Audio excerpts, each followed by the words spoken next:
Hello friends, मैं हूं सन्मय प्रकाश और आपका स्वागत है सरकारी जॉब न्यूज़ में।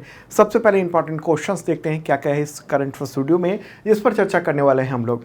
तो ग्रीष्मकालीन ओलंपिक में पहली भारतीय महिला जूडी सदस्य कौन बन गई है? भारत ने अंटार्कटिका में डाकघर की दूसरी शाखा किस रिसर्च स्टेशन पर खोली है? भारत ने 2047 तक परमाणु ऊर्जा क्षमता बढ़ाकर कितना करने का लक्ष्य रखा है? विनाशकारी सूखे की वजह से किन देशों ने आपदा की स्थिति घोषित कर दी है? आरबीआई ने मौद्रिक नीति समीक्षा में की अभी हाल ही में, तो इसमें रेपो रेट में बदलाव नहीं किया, तो ये रेपो रेट कितना है? जीआई टैग के बारे में बात करेंगे और भी कई टॉपिक हैं, उन सब पर चर्चा करेंगे दोस्तों। तो शुरू करते हैं और पहला क्वेश्चन, इंपॉर्टेंट क्वेश्चन। ग्रीष्मकालीन ओलंपिक में जूरी सदस्य बनने वाली भारत की पहली महिला कौन बनी है? इसका आंसर होगा बिल्किस मीर। क्या नाम है? बिल्किस मीर। और ये न्यूज़ देख रहे हैं, जम्मू कश्मीर की रहने वाली है। और पेरिस ओलंपिक जो है ना, वो कब है? इस साल 26 जुलाई से 11 अगस्त तक पेरिस में होने वाला है। और इसके लिए बिल्किस मीर को ये फोटोग्राफ देख रहे हैं, इनको जूरी मेंबर चुन लिया गया है। और किसी भी ग्रीष्मकालीन ओलंपिक में वो पहली भारतीय महिला जूरी है। पुरुष तो जूरी मेंबर रहे हैं, लेकिन महिला की बात करेंगे तो ऐसा नहीं रहा है। उनको भारतीय कियाकिंग और कैनोइंग एसोसिएशन की ओर से खेलों के संचालन के लिए जूरी मेंबर के रूप में नामित किया गया था। इसके बाद उनकी नियुक्ति की पुष्टि हो गई है। भारतीय ओलंपिक संघ ने इसके बारे में ऑफिशियली अनाउंस कर दिया है। ठीक है। बिल्किस मीर जो है वो जम्मू कश्मीर की रहने वाली हैं और वाटर स्पोर्ट्स खिलाड़ी हैं, जिसमें कैनोइंग भी शामिल है। तो कैनोइंग चैम्पियन भी हैं और उन्होंने वाटर स्पोर्ट्स की शुरुआत 1998 में की थी। डल झील में अपनी कैनोइंग करियर की शुरुआत, मतलब कैनोइंग में क्या होता है, नौका मतलब नाव को चलाना होता है, उसका स्पोर्ट्स होता है। ठीक है।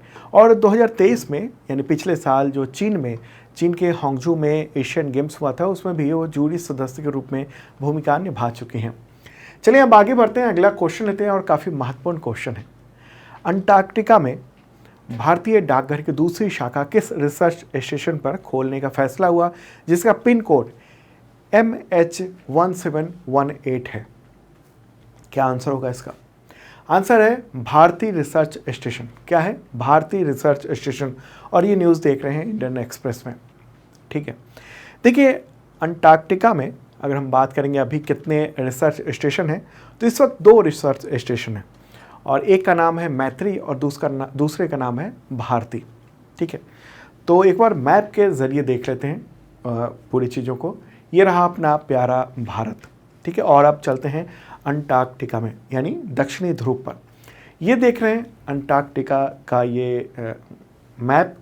और इसी में अगर हम देखेंगे तो 2 जो हैं अभी इस वक्त संचालित है, मैत्री और भारती रिसर्च स्टेशन। मैत्री रिसर्च स्टेशन को 1989 में और 1989-90 के बीच में स्थापित किया गया था और भारतीय रिसर्च स्टेशन को मार्च 2013 में स्थापित किया गया था। ठीक है। तो कहाँ पर है, एक बार ले चलते हैं। तो यहाँ पर ये जो है वो भारतीय रिसर्च स्टेशन है। ओके। और यहीं पर एक और डाकघर खोला गया है। ठीक है। मैत्री जो रिसर्च स्टेशन है उसमें पहले से है डाकघर की एक शाखा, और यहाँ पर भारतीय रिसर्च स्टेशन, यहाँ पर भी एक शाखा खोल दी गई है। ओके। अच्छा, मैत्री कहाँ पर है? मैत्री जो है ना, वो हम अभी आपको बता रहे हैं, दिखा रहे हैं। मैत्री इस तरफ है मैत्री रिसर्च स्टेशन। और दोनों रिसर्च स्टेशन पर जो पोलर एक्टिविटी जो भी होती है, यानी ध्रुवीय प्रतिक्रिया, वहाँ की घटना और वहाँ के जो वायुमंडलीय जांच है, इन सब चीज़ों का अध्ययन किया जाता है। भूकंप से रिलेटेड भी अध्ययन किया जाता है। ठीक। तो अंटार्कटिका में मैत्री और भारती से पहले भी एक और रिसर्च स्टेशन हुआ करता था और उसका नाम था दक्षिण गंगोत्री। ठीक है। दक्षिण गंगोत्री हुआ करता था और इसकी स्थापना हुई थी 1984 में। और हालांकि ये बर्फीले बर्फ़ में डूब गया था, बर्फ़ से पूरी तरह से, और फिर 1988-89 में इसको बंद कर दिया गया था। क्या है? दक्षिण गंगोत्री। तो उसके कुछ अवशेष अभी भी दिखते हैं, कई जगह आप फोटोग्राफ देख पाएंगे। यहाँ एक सवाल हो सकता है आपके एग्जामिनेशन में कि भारत का पहला रिसर्च स्टेशन अंटार्कटिका में कौन सा था? तो उसका नाम था दक्षिण गंगोत्री। ठीक है, और अभी 2 एक्टिव हैं, मैत्री और भारती। तो भारती में जो है वहाँ पर एक डाकघर की नई शाखा खोली गई है। ठीक है, अच्छा, पहली जो शाखा खोली गई थी ना, वो दक्षिण गंगोत्री में खोली गई थी 1984 में, लेकिन जब वो स्टेशन बर्फ़ में डूब गया था दक्षिण गंगोत्री, तो उसके बाद फिर उस शाखा को बंद कर दिया गया था। और फिर जब मैत्री रिसर्च स्टेशन 1989-90 में जब उसकी शाखा शुरू हुई, तो फिर वहाँ डाकघर खोला गया। और आपको बताऊं कि कैसे वो संचालित होता है, वहाँ पर जो डाकघर की शाखा है वो कैसे संचालित होती है, कैसे चिट्ठी पहुँचती है वहाँ पर। देखिए, व्यवहार में क्या होता है कि अंटार्कटिका में डाकघर के लिए आने वाले जो भी लेटर हैं, वो गोवा में भारत के जो ध्रुवीय अभियानों के लिए जो नोडल एजेंसी है, राष्ट्रीय ध्रुवीय और महासागर अनुसंधान केंद्र, वहाँ पर भेजे जाते हैं। कहाँ पर भेजे जाते हैं? तो यहाँ भेजे जाते हैं गोवा में। और फिर गोवा से जब भी अंटार्कटिका के लिए कोई वैज्ञानिक दल जाता है, गोवा से ही जाता है, तो आमतौर पर उसी के साथ ये लेटर की खेप भेजने की जिम्मेदारी सौंपी जाती है।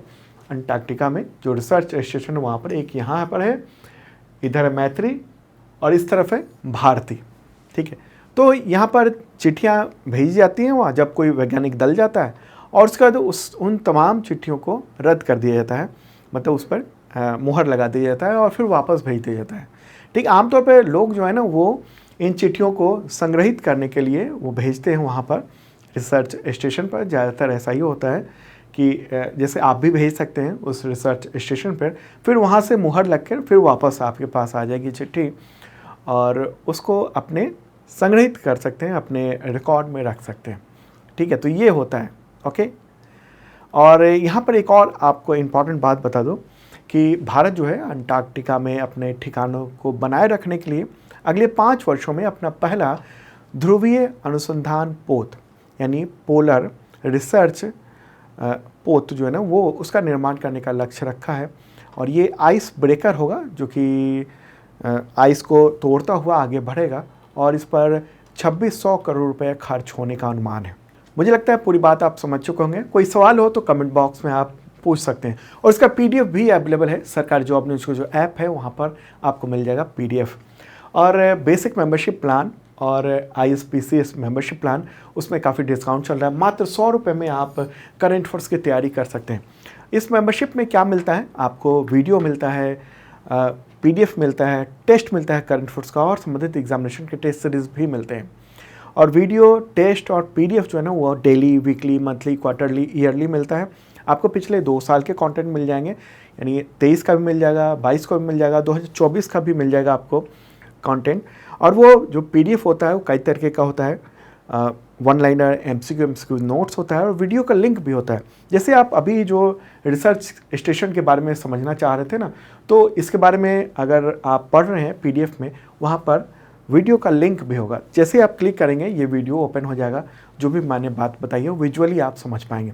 तो मेंबरशिप प्लान है, मात्र 100 रुपये में करंट अफेयर्स की तैयारी का मौका है आप सबके लिए। दरअसल कई सारे स्टूडेंट की ये डिमांड थी कि हमें और प्राइस कम कर दिया जाए। हमने कहा चलो पढ़ना ज़रूरी है, ठीक है, करंट अफेयर्स की तैयारी बहुत ज़रूरी है। करंट अफेयर्स आपके एग्जामिनेशन में बहुत ही इंपॉर्टेंट होता है, उसकी तैयारी ज़रूरी है। प्राइस तो देख लेंगे, 100 रुपीज़ में ही आपकी ये पूरी तैयारी हो जाएगी। ठीक है, तो देखिएगा ज़रूर। सरकारी जॉब न्यूज़ को जो ऐप है ना वो इस वीडियो के डिस्क्रिप्शन में लिंक दिया हुआ है, डाउनलोड कीजिए ऐप को और अपनी तैयारी को मजबूत कीजिए करंट अफेयर्स तमाम एग्जामिनेशंस में। आगे बढ़ते हैं, अगला क्वेश्चन लेते हैं। विश्व स्वास्थ्य दिवस कब मनाया जाता है? World health day. आंसर होगा इसका कब? 7 अप्रैल को। और इस बार की थीम क्या है? माई हेल्थ माई राइट, मतलब मेरा स्वास्थ्य मेरा अधिकार। और ये दिवस WHO की स्थापना दिवस पर मनाया जाता है। WHO की स्थापना इसी दिन यानी 7 अप्रैल 1948 को हुई थी। WHO एक स्वायत्त संगठन है जो कि वैश्विक स्तर पर स्वास्थ्य संबंधित मुद्दों को बढ़ावा देने के लिए संयुक्त राष्ट्र के तहत काम करता है। चलिए आगे बढ़ते हैं और अगला क्वेश्चन काफ़ी महत्वपूर्ण है। परमाणु ऊर्जा विभाग ने वर्ष 2047 तक भारत की परमाणु ऊर्जा उत्पादन क्षमता 8,000 मेगावाट से बढ़ाकर कितना करने का लक्ष्य रखा है, क्या टारगेट क्या रखा गया? आंसर का इसका 1,00,000 मेगावाट मतलब 100 गीगावाट। ठीक है, 1,00,000 मेगावाट मतलब कि 100 गीगावाट इतना। और अभी उत्पादन क्षमता कितनी है? 8,000 मेगावाट। ठीक है, 8,000 मेगावाट से बढ़ाकर 1,00,000 मेगावाट करने की ये योजना है। तो परमाणु ऊर्जा आयोग जो है ना, उसके अध्यक्ष हैं A.K. मोहंती, ये भी नाम आपको ध्यान में रखना है। परमाणु ऊर्जा आयोग के अध्यक्ष कौन है? Chairperson A.K. मोहंती। तो उन्होंने अभी अप्रैल में ये ऐलान किया कि भारत का लक्ष्य है कि 2047 तक 1,00,000 मेगावाट परमाणु ऊर्जा उत्पादन किया जाए। ठीक है, और ये कहा है, उनका कहना है कि अमृत काल के लिए एक विजन डॉक्यूमेंट जो है ना वो तैयार किया जा रहा है इस वक्त। अगर हम बात करेंगे कि इस वक्त भारत के जो परमाणु ऊर्जा प्लांट हैं वो कितने हैं और कहाँ कहाँ पर हैं, तो ये आप देख रहे हैं। ठीक है, ये 7 इस वक्त परमाणु ऊर्जा प्लांट इस वक्त हैं और ढेर सारे उसकी अलग अलग इकाइयाँ हैं। इससे पहला हम देखेंगे राजस्थान में, यहाँ पर डिटेल भी देख रहे हैं आप। राजस्थान एटॉमिक पावर प्लांट यानी RASP, ये कोटा में स्थित है और इसके कई सारे इसमें जो यूनिट हैं, इतने सारे यूनिट आप देख रहे हैं, करीब 6 यूनिट यहाँ पर हैं कोटा में। अगला क्या है? अगला है Kakrapar atomic power plant, Tapi Gujarat में यहाँ पर। ठीक है, और उसमें 2 यूनिट आप देख रहे हैं यहाँ पर। ओके, तीसरा कौन है? तारापुर एटॉमिक पावर प्लांट, ये बोईसर महाराष्ट्र में, यहाँ पर तारापुर में। ठीक है, चौथा कहाँ है? चौथा है ये कर्नाटक में, कैगा जनरेटिंग स्टेशन, ये कैगा में है कर्नाटक में। ठीक है, इसके भी कई सारे एनर्जी प्रोड्यूस करने के वहाँ स्टेशन है। ठीक है, और कौन से प्लांट है? तो ये देखिए उत्तर प्रदेश में नरौरा पावर प्लांट है, जो कि नरौरा उत्तर प्रदेश बुलंदशहर वहाँ पर है। अगला कौन है? मद्रास, ये तमिलनाडु में, मद्रास एटॉमिक पावर प्लांट, ये मद्रास में कहाँ पर है? कलपक्कम में। और फिर एक और है, ये तमिलनाडु में ही, उसका नाम क्या है? कुडनकुलम न्यूक्लियर पावर प्लांट, ये कुडनकुलम एक जगह है वहाँ पर तमिलनाडु में है। ठीक है, तो भारत में अभी इस वक्त जो है ना ये टोटल हम लोग देख रहे हैं कि 7 एटॉमिक पावर प्लांट है टोटल, और उसमें से करीब 8,000 मेगावाट बिजली का उत्पादन किया जाता है इसके ज़रिए। ओके, नाभिकीय ऊर्जा यानी एटॉमिक पावर प्लांट के ज़रिए। ये एटॉमिक जो पावर प्लांट है उसके ज़रिए भारत का जो टोटल जो बिजली उत्पादन होता है, मतलब टोटल जो बिजली उत्पादन है उसमें 5वां बड़ा स्रोत यही है, एटॉमिक पावर प्लांट है। और ये देश में टोटल उत्पादन का लगभग 3% योगदान करता है। ठीक है, तो अभी 7 जो टोटल प्लांट हैं, अभी आने वाले वक्त में इसकी संख्या जो है कुछ बढ़ेगी, और इन 7 में जो आप देख रहे हैं अलग अलग, जैसे नरोरा में केवल 2 है। ठीक है, 2 ही प्लांट हैं लगे हुए, तो वहाँ पर रिएक्टर कहिए, प्लांट कहिए, रिएक्टर कहिए, प्लांट तो एक है, इसमें रिएक्टर 2 लगे हुए हैं, तो रिएक्टरों की संख्या और आने वाले वक्त में बढ़ाई जाएगी।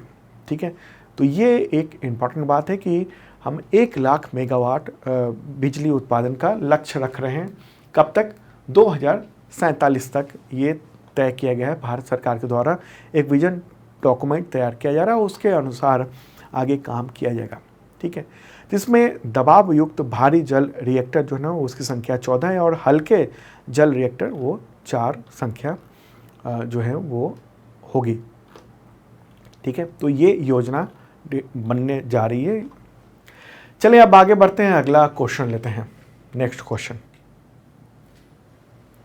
विदेश से रिलेटेड। विनाशकारी सूखे की वजह से किन देशों ने अप्रैल 2024 में आपदा की स्थिति घोषित कर दी? वहां पर आपदा की स्थिति घोषित कर दी गई। अल नीनो की वजह से ही हाल हुआ है। इसका आंसर होगा जाम्बिया, मालावी और जिम्बाब्वे। ठीक है, क्या है? जाम्बिया, मालावी और जिम्बाब्वे। देखिए जाम्बिया और मालावी, इन दोनों ने तो कुछ वक्त पहले यानी कुछ हफ्ते पहले भयंकर सूखे की वजह से आपदा घोषित की थी, लेकिन अब हम लोग देख रहे हैं कि जिम्बाब्वे ने भी ये डिक्लेयर कर दिया है, भयंकर सूखे की वजह से आपदा की स्थिति घोषित करती है। तो वहाँ के राष्ट्रपति है एमरसन मनांगवा। तो उनका कहना है कि अल नीनो की वजह से सूखा हुआ है और इसकी वजह से 80% से अधिक के हिस्से पर सामान्य से कम बारिश हुई है और वहाँ पर भूखों मरने के हालात भी जो है नज़र आ रहे हैं। तो इसलिए अभी से ही प्रयास शुरू कर दिए गए। इसके बारे में और बात करते हैं, उससे पहले एक बार मैप के ज़रिए इन तीनों देशों को देख लेते हैं।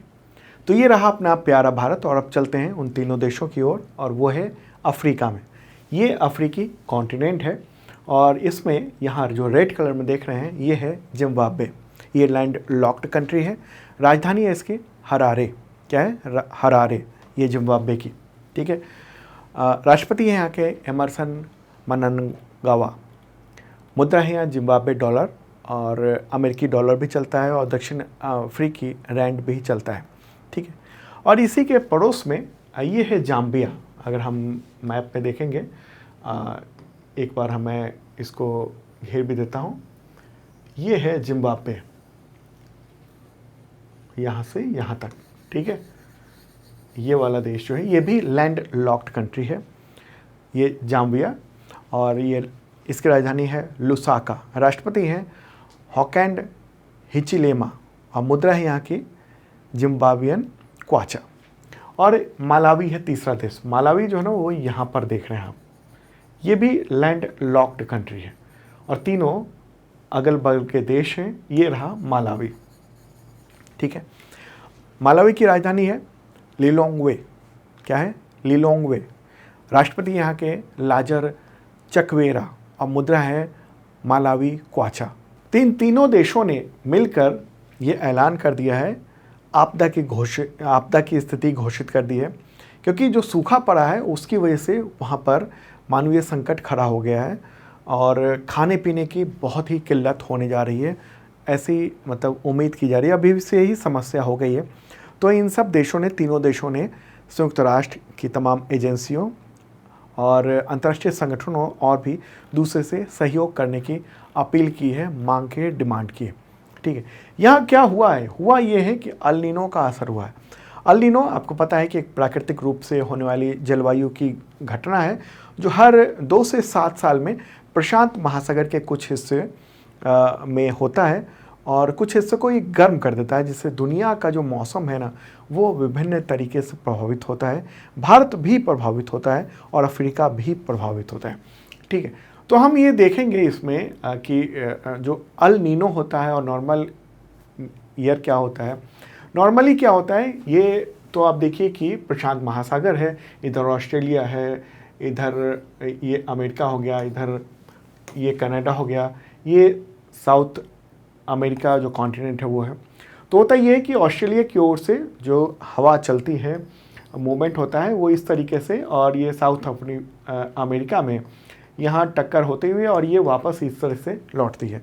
तो ये नॉर्मल होता है। और इसी का जब उल्टा हो जाए, हवा इधर से चलने लगे और फिर यहाँ से उल्टा आने लगे, तो ये क्या करता है, ये गर्म कर देता है ये पूरा, ये जो साउथ अमेरिका है ये कॉन्टिनेंट, इसकी जो यहाँ पर जो तमाम देश हैं यहाँ से हवा टक्कर होके आती है और ये इधर से वापस लौटती है। तो गर्म, तो इसकी वजह से क्या होता है ना, ये पूरा जो क्षेत्र है वो गर्म हो जाता है। इधर अमेरिका भी, वहाँ भी गर्मी बढ़ जाती है, इधर साउथ अमेरिका में भी, ऑस्ट्रेलिया में भी, और पूरी दुनिया का जो पर्यावरण है वो थोड़ा गर्म हो जाता है अल नीनो की वजह से। ठीक है। तो मुझे लगता है ये बात आप समझ रहे होंगे।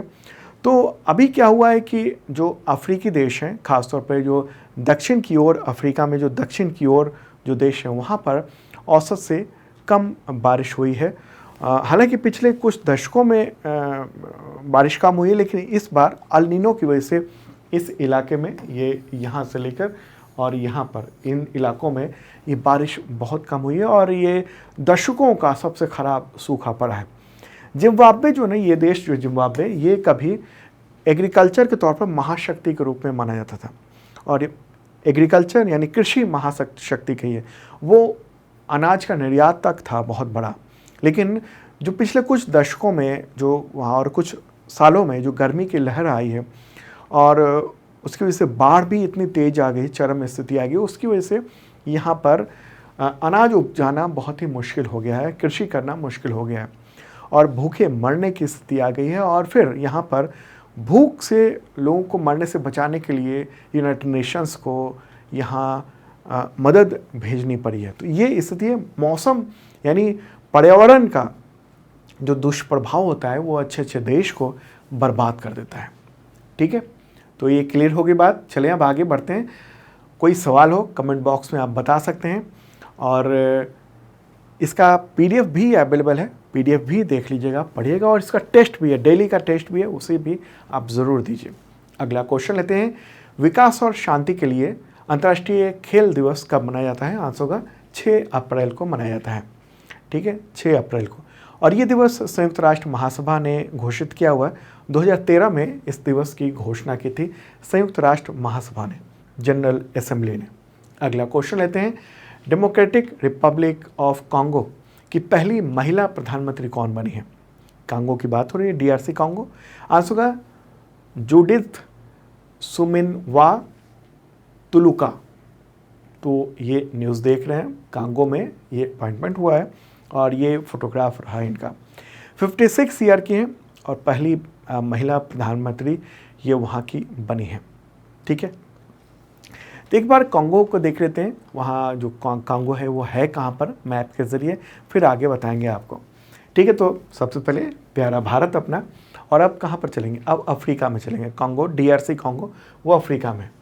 ठीक है, और ये ठीक अफ्रीका के लगभग बीचों बीच कह दीजिए। तो यहाँ पर जो रेड कलर में देख रहे हैं यहाँ पे, ये है डीआरसी कांगो। ठीक है, अगर सवाल हो कि क्या कांगो जो है लैंड लॉक्ड कंट्री है, तो नहीं, ये लैंड लॉक्ड कंट्री नहीं है। यहाँ से इसकी सीमा जो है ना वो समुद्र से टच होती है। इसकी राजधानी किशासा है। क्या है? किशासा।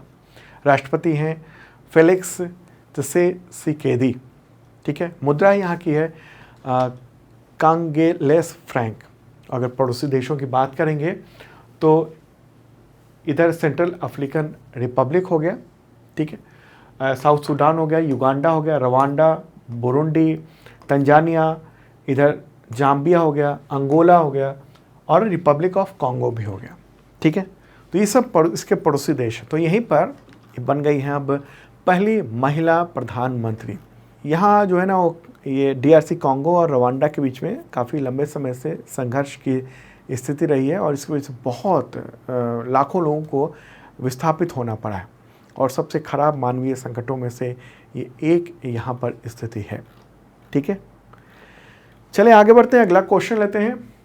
आरबीआई यानी रिजर्व बैंक ऑफ इंडिया ने द्विमासिक मौद्रिक नीति समीक्षा जो कि अप्रैल में की, जिसमें रेपो रेट में बदलाव नहीं किया। तो ये रेपो रेट कितनी है?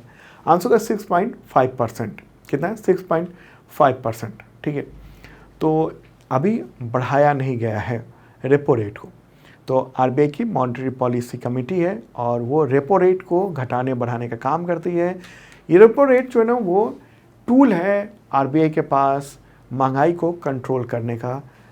ओके, तो पिछले 7 मौद्रिक नीति समिति की जो समीक्षा हुई है ना उसमें ये रेपो रेट में बदलाव नहीं किया गया।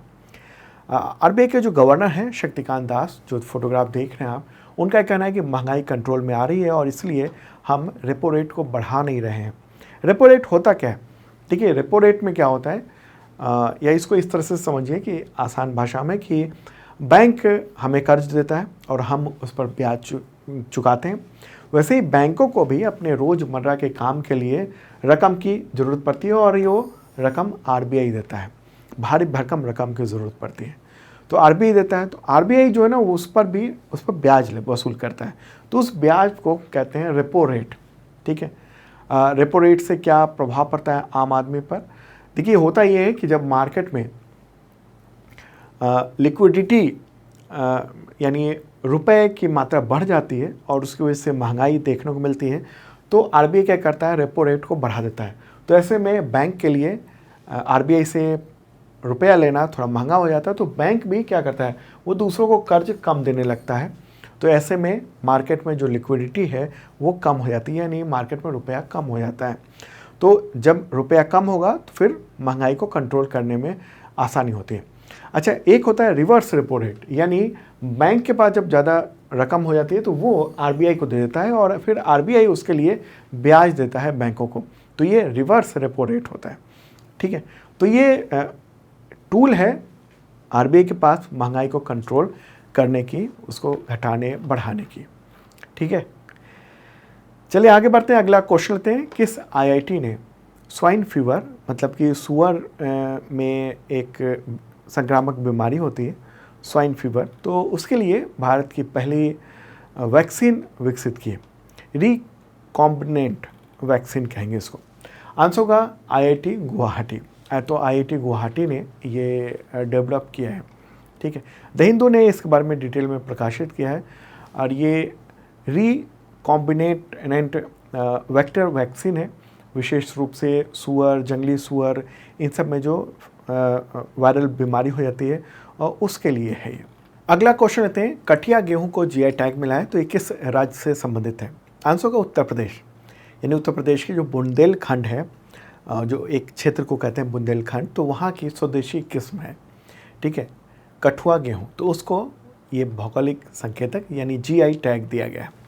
तो दोस्तों ये था इम्पॉर्टेंट करंट अफेयर्स आप सबके एग्जामिनेशंस के लिए। ओके, और पीडीएफ जरूर डाउनलोड कर लीजिएगा जिन लोगों ने मेंबरशिप लिया हुआ है, और नहीं लिया है तो देखिएगा ज़रूर, इस वीडियो के डिस्क्रिप्शन में ऐप का लिंक है, आप जाइए और देखिए। ओके, कल मिलते हैं फिर ताज़ा तरीन कंटेंट के साथ। बाय।